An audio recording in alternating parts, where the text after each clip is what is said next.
네, 시청자 여러분 안녕하십니까. 좀 더 정확한 중국 경제 이야기 차이나 이코노미 채널 CC입니다. 오늘도 중국경제금융연구소 전병 소장님 모시고 말씀 나누도록 하겠습니다. 안녕하십니까, 소장님. 안녕하세요. 네, 우크라이나 러시아 전쟁 시리즈로 지금 살펴보고 있습니다. 오늘 두 번째 시간이고요. 이게 전쟁으로 인해서 급등한 상품이 있는데 그 중에서도 많이 언급된 게 니켈입니다. 요게 살펴보면 중국과 관련이 있다고 하는데 좀 재밌는 얘기 같더라고요. 뭐 중국이 만든 겁니다. 네. 시리즈 첫 번째는 그 시진핑하고 푸틴이 친군가고 두 네. 번째는 니켈 공매도 사건입니다. 보시겠습니다. 그래서 최근에 니켈 가격이 보면은 뭐 상승을 꾸준히 한 건 분명한데 연초부터 3월 8일 날 이게 폭등을 해요. 네. 근데 요거는 이제 그 거래소가 잘라서 그런 거고 가만 내버렸으면 10만 달러까지 갔어요. LM이죠? 그렇죠. 예. LM이 예. 이게 근데 거기 보시면 그 노란 색깔이 재고예요. 재고가 지금 사상 최저입니다. 니켈. 아, 그만큼 수급이 타이트하긴 하네요. 그렇습니다. 예. 그래서 니켈은 뭐 하는 거냐 그러면 이제 산업용 비타민이라고 불리는데 백색의 이제 금속인데 원래는 이게 스테인레스, 스텐 만드는데 반드시 들어가야 되는 이제 금속이에요. 아, 스땡. 예. 그래서 우리가 뭐 그릇이나 특히 의료기기 같은 건 전부 녹여 쓰지 않아야 되니까. 네. 근데 이게 히트를 한 거는 뭐냐 그러면 자동차 배터리. 아. 자동차 배터리에 이제 양극재에 반드시 니켈이 들어간 MCN 그 이제 수산화 철 아닌 네. 뭐 한국이 만들고 있는 거의 모든 배터리는 이제 이게 MCN 계열 니켈, 망간, 크롬 이게 이제 그 코발트 이게 네. 세 개가 들어가는 건데 그 중에 하나가 바로 니켈이 핵심 소재예요. 그러니까 자동차 전기차가 이렇게 팔리다 보니까 전기차 배터리가 난리가 났고 배터리라는 핵심 소재가 바로 이제 니켈인데 가만 내버려둬도 수요가 이제 커가지고 난리인데 이게 3월 8일 날 니켈 가격이 하루에 110%가 폭등했어요. 그래서 이게 보통 뭐 2만 달러 이렇게 하던 것이 순식간에 10만 달러를 넘어가고 이틀 만에 250%가 올라갔어요. 이게 초유의 상황이죠? 그렇습니다. 초유입니다. 그래서 이게 지금 이게 어떻게 이런 일이 벌어졌냐 그러고 이거는 뭐 그렇게 되니까 거래소가 이 거래를 중단시켰어요. 그리고 중단시키는 것만 그 서킷 브레이크를 건 게 아니라 아예 그날은 거래가 없는 걸로 해라. 아, 취소를 시킨 거예요? 기술을 다 시켜버려요. 네. 그 이거는 뭐 180년 니켈 그 LME 금속 거래소 시장 역사에 없는 일이 이제 벌어졌고 그래서 이거 왜 그랬냐 그러는데 이걸 안에 들어가서 봤더니 공매도 사고예요. 공매도를 누가 친 건데 네. 그거를 이제 선수들이 붙어가지고 올린 것도 있고 또 어떻게 보면 이제 그 쇼커버링을 하다가 물건이 없으니까 그대로 계속 사들어가는 바람에 쇼스퀴즈가 나버리는 그런 현상이 지금 벌어졌는데 거기에 등장하는 회사가 바로 칭상그룹이라고 이제 우리로 풀을 청자 몇 산자 청상그룹이라는 회사가 여기 등장합니다. 네. 근데 이 회사가 전 세계 니켈의 20%를 공급하는 세계 최대 회사인데 이게 중국 회사. 아, 니켈의 가장 큰 손. 그렇습니다. 네. 그래서 뭐 주식 투자하시는 잘 아시겠지만 공매도라는 거 이거는 이제 주가가 하락이 예상되는 종목을 미리 빌려서 팔고 네. 주가 떨어지면 사주는 거죠. 예를 들면 이제 50만 원짜리다. 그랬을 때 이거 떨어질 거라고 생각하면 이 사람의 돈이 예를 들어서 2만 원밖에 없다. 그러면은 이제 주식 갖고 있는 사람한테 4% 이자 내고 자기 갖고 돈 2만 원 내고 그러면 이제 50만 원짜리 주식을 받는 거죠. 네. 그럼 50만 원의 주식을 팔아버리고 이렇게 40만 원대 떨어져가지고 사갖고 주면은 네. 그럼 자기는 거기서 10만 원을 벌게 되는데 네. 자기 이자 비용 2만 원 빼면 8만 원이 이익이 생기는 거죠. 그러니까 쉽게 말해서 하락에 배팅했는데 하락하면 돈을 많이 버는 거잖아요. 그렇죠. 예. 근데 그게 원금 대비해서 원금 투자 수익률이 네. 이제 8만 원을 벌었으니까 400%가 되는 거죠. 네. 그래서 어마어마한 수익이 나는 게 이게 공매도인데 문제는 공매도는 이게 수익률은 이게 뭐 자산 가격이 음수는 될 수 없으니까 최대가 손실이 이게 기대 수익은 100%죠. 근데 네. 문제는 올라가는 거는 손실은 무한대라는 겁니다. 근데 50만 원이 아니라 100만 원, 1000만 원 되면 그러면 그 손실을 그대로 다 안아야 되니까 이게 이제 올라갔다 그러면 이제 악소리가 나는 거죠. 그러니까 상품 가격이 음수가 될 수 없으니까 그만큼은 기대 수익이 되지만 위로는 어디까지 올라가는지 모르기 때문에 그래서 만약 50만 원짜리 주식이 7천만 원 됐다 그러면 네. 이거 갚으려고 6,950만 원이 손실나는 거죠. 네. 못 갚을 수도 있는 거고요. 그렇죠. 예. 그럼 이제 부도나는 거죠. 사고가 생기는 거고. 그래서 이거는 이제 왜 하냐 그러면 우리도 사실 그렇게 문제가 많았지만 이제 학문적으로 보면 효율성이나 유동성이 좋아진다 시장에. 네. 근데 이건 누구한테 주냐면 주로 이제 기관이나 외국인한테 많이 허용되다 보니까 개인들이 많이 당하는 거죠. 네. 근데 이 공매도를 치게 되면 일단 투자 심리가 위축이 좀 되고요. 그 다음에 아까 방금 지적하셨지만 예, 공매도를 쳤다가 가격이 올라갔을 때 이게 돈이 없어가지고 못 갚는 디폴트가 나올 수도 있는 사고가 터질 수도 있고 또 이제 공매도를 친 쪽은 어떻게든 주가를 떨어뜨려야 되니까 이제 루머라든지 뭐 부정적인 얘기들 이런 걸 또 만들어내기도 하고 뭐 이런 일도 있을 수가 있죠. 네. 영혼을 건 승부다 뭐 이런 그렇습니다. 느낌이 납니다. 그래서 이제 그 쇼커버링을 잠깐 이해를 하면은 네. 이제 주가 떨어질 거라고 생각을 했는데 주가가 올라가면 네. 손실 보니까 그 빨리 이제 커버를 해야 되는 거죠. 네. 근데 이게 이제 쇼커버링인데 문제는 쇼커버링을 하려고 했는데 이게 주식이 없어. 그러면 계속 사야 되는 거죠. 네. 그러면 이게 계속 이제 올라가야 되는 현상이 생기는데 그게 바로 숏스퀴즈입니다. 그래서 네. 테슬라가 주가가 이제 공매도 친 선수들 많았지만 주가가 보면 장대 주가가 쭉쭉 나온 이유가 바로 숏스퀴즈 때문에 그랬죠. 물량이 없기 때문에 네. 쇼커버링을 하다 보니까 계속적으로 주식을 사버려야 되는 그런 현상이 있었는데 공매도 세력에 있어서는 주가 계속 오르면 그걸 또 갚아야 되기 때문에 계속 사야 되는 거고 그렇죠. 그런데 계속 오히려 더 주가를 올리는. 그렇죠. 예. 그래서 이번 이제 니켈 사고에도 이게 그대로 나타났어요. 그래서 깊은 바다에는 항상 당신보다 더 큰 상어가 숨어 있다. 이거 이제 기억해야 되는데 지금 그림이 상어가 2마리가 있죠. 거기에 청산그룹이라고 하는 로고를 지금 씹어 먹으려고 있습니다. 그래서 니켈은 장기 가격을 보면 2006년에 한번 5만 달러를 갔었고 대략 한 2만 달러 선에 그쳤어요. 근데 최근에 보면 이게 거의 짱대 주가가 그대로 올라온 거죠. 그래서 이게 뭐냐 그러면 바로 숏스퀴즈 때문에 그렇습니다.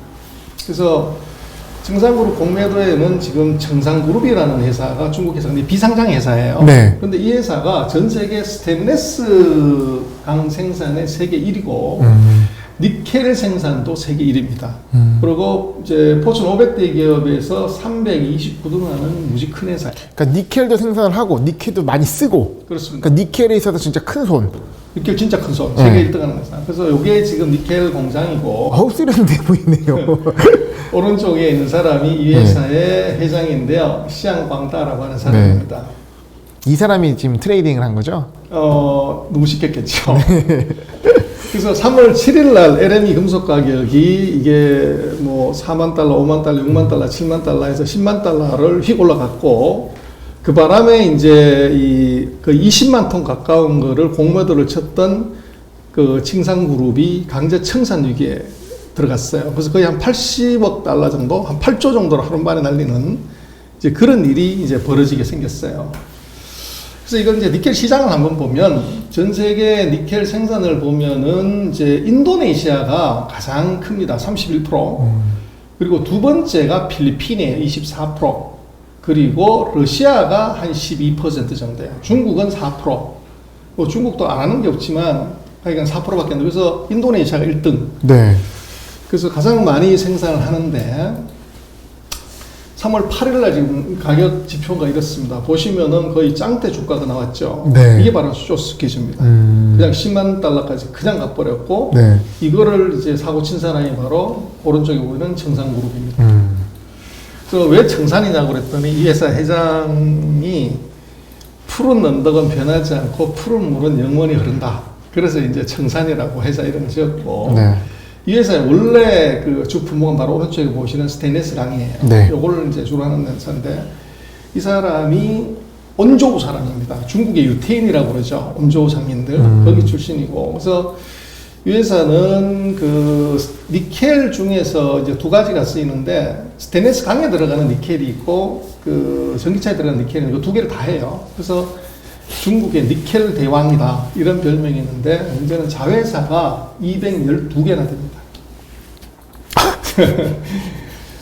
그리고 이제 보시는 왼쪽에 이 사람이 회장이고요. 네. 최근 3년 동안에 그 매출액은 3배 가까이 늘었습니다. 어쨌든 지금 배터리 시장이 커지니까 이 회사는 뭐 날라갔겠네요. 그렇죠. 예, 천수장구 했을 텐데.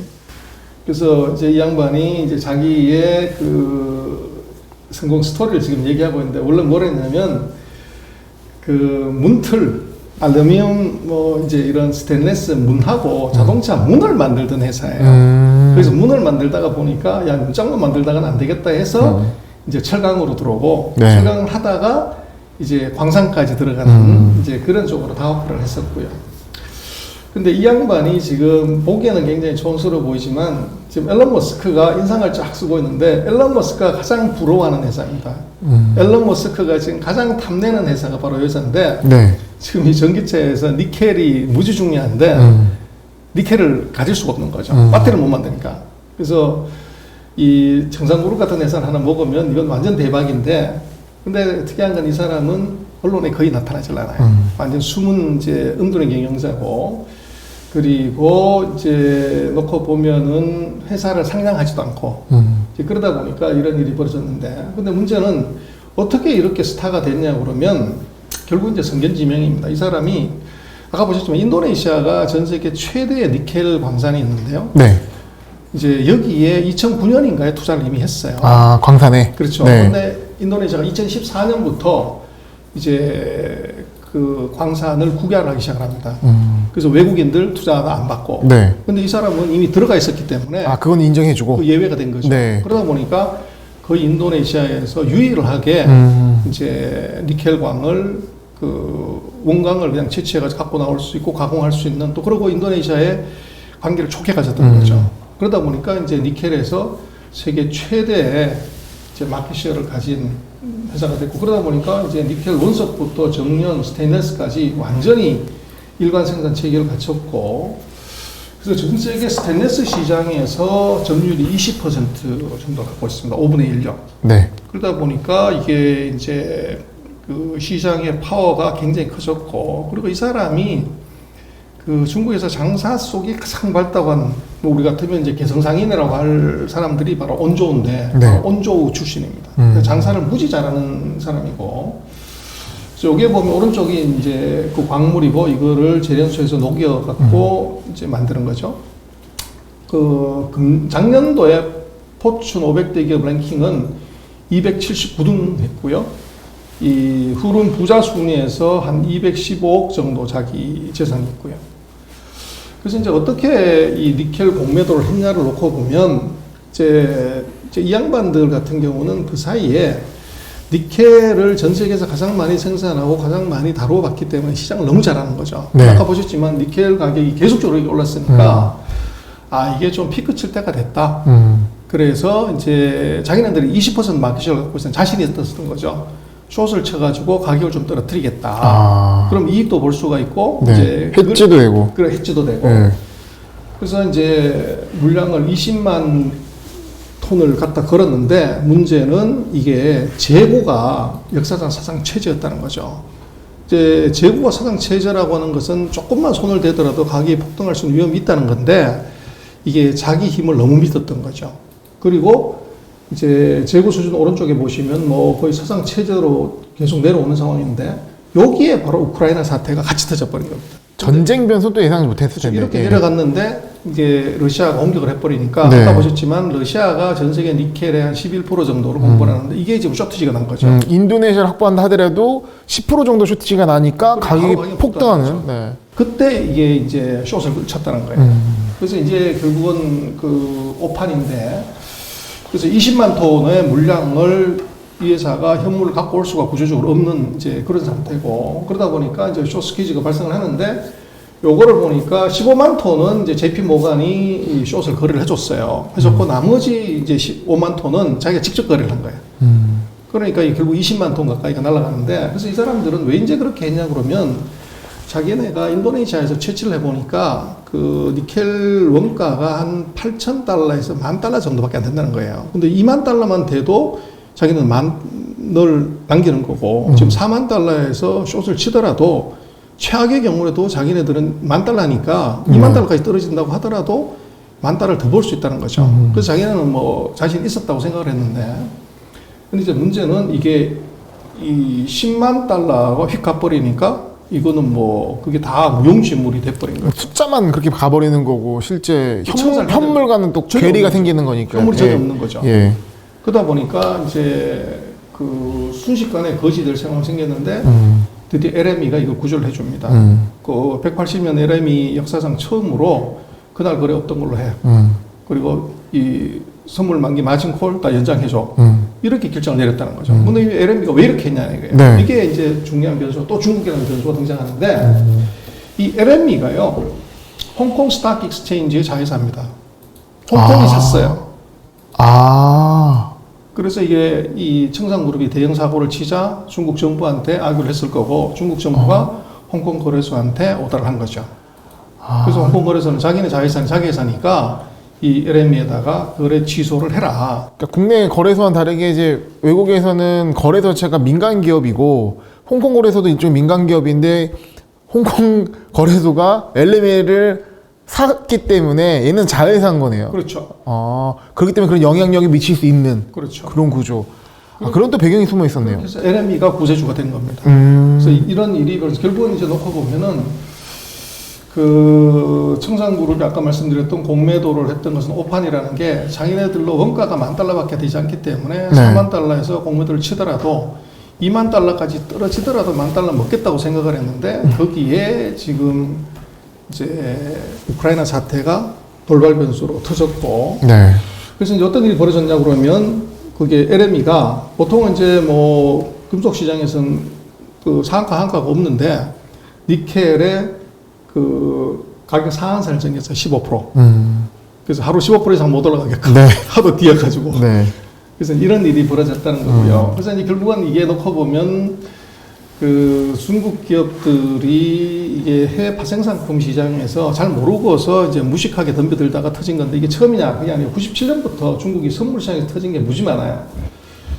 그 조조 메탈이라는 데가 1978년에 아연 선물에서 1억 7천만 달러 날려먹었었고 네.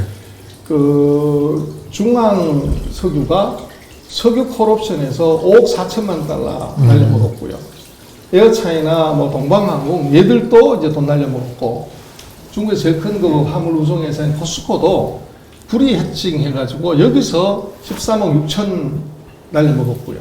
그래서 그 사이에 한 2018년까지 중국이 이런 데서 날려먹은 돈이 대략 한 1,500억 위안에 3,000억 위안 정도.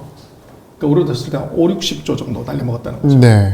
그래서 어마어마하게 이렇게 날려먹는데 그래서 이제 중국이 왜 이렇게 자꾸 선물 시장에서 사고를 당하냐고 그러면 첫 번째 상품에 대한 이해가 부족하다. 금융이 발달하지 않았기 때문에. 네. 그리고 두 번째는 리스크 통제 능력이 약하다는 거죠. 리스크 매니지먼트가. 그렇죠. 지금까지 자기는 그걸 해본 적이 없기 때문에 금융이 약하니까. 네. 세 번째는 뭐 니켈 만드는 회사에서 생산하는 회사에서 선물 옵션을 할 수가 없으니까 트레이더를 고용을 했을 거 아니에요. 근데 그 트레이더들이 대부분 이제 서구 회사에서 잘 나간다고 하는 트레이더인데 네. 그러다 보니까 자신감이 너무 과한 거죠. 그러니까 오버베팅을 이제 하는 일이 벌어졌고 그걸 또 통제를 못 하니까. 그렇죠. 예. 그리고 이제 이 우리도 예전에 많이 그랬지만 우리도 옛날에 뭐 종합 상사들이 홍콩 시장에서 뭐 선물 옵션 거래하다 며칠 원씩 터졌거든요. 이제 외국 IB들, 외국 트레이더들에 대해서 과도한 신뢰가 있는 거죠. 그런데 이 사람들의 경우들은 그 상대방을 어떻게 보면은 이게 보호하거나 그걸 위해서 일하는 게 아니라 자기 보너스를 위해서 일을 하잖아요. 네. 그래서 뭐 상대가 죽든 말든 내가 거래 많이 해서 수수료 많이 땡기면 그게 보너스 받고 다른 사람 옮겨버리면 끝나니까. 네. 뭐 어차피 벌면 인센티브 많이 받는 거고 어차피 손실 보면 자기는 어차피 감당이 안 되니까 그거는. 네. 그러다 보니까 이제 그런 메커니즘이 IB들의 속성인데 이거를 중국이 금융이 발달하지 않고 국제금융시장에서 경험이 없기 때문에 이런 걸 잘 몰랐던 거죠. 네. 그래서 그 중국이 이번에 보면 기업들도 그 시장 예측이 쉽지 않다는 거. 그러니까 우크라이나 같은 전쟁 사태가 터져가지고 전 세계 니켈의 10% 이상이 쇼티지가 날 거라는 거는 이건 누구도 상상할 수 없는 거잖아요. 그래서 그 기업들이 오만하고 시장에 대한 무지가 이제 이런 대형 사고를 이제 벌였습니다. 그런데 네. 또 하여간 놓고 보면 결국은 중국 기업들의 무마함이 있었지만 그 배경에는 바로 우크라이나 전쟁이 만든 네. 러시아가 갖고 있는 니켈의 이 수출이 안 되는 바람에 네. 이게 발생했던 대형 사고다 그렇게 볼 수 어떻게 보면은 그 칭산그룹 같은 경우는 전쟁이 원망스러울 거예요. 그렇죠. 예, 자기가 충분히 통제할 수 있는데 전쟁이라는 변수가 생겼기 때문에 한 거고, 근데 어쨌든 이런 니켈의 가격 변동에 있어서는 중국의 어떤 기업이 숨겨진 영향을 행사했다라는 부분이 오늘의 내용인 것 같습니다. 네. 네, 손님 오늘 감사합니다. 네.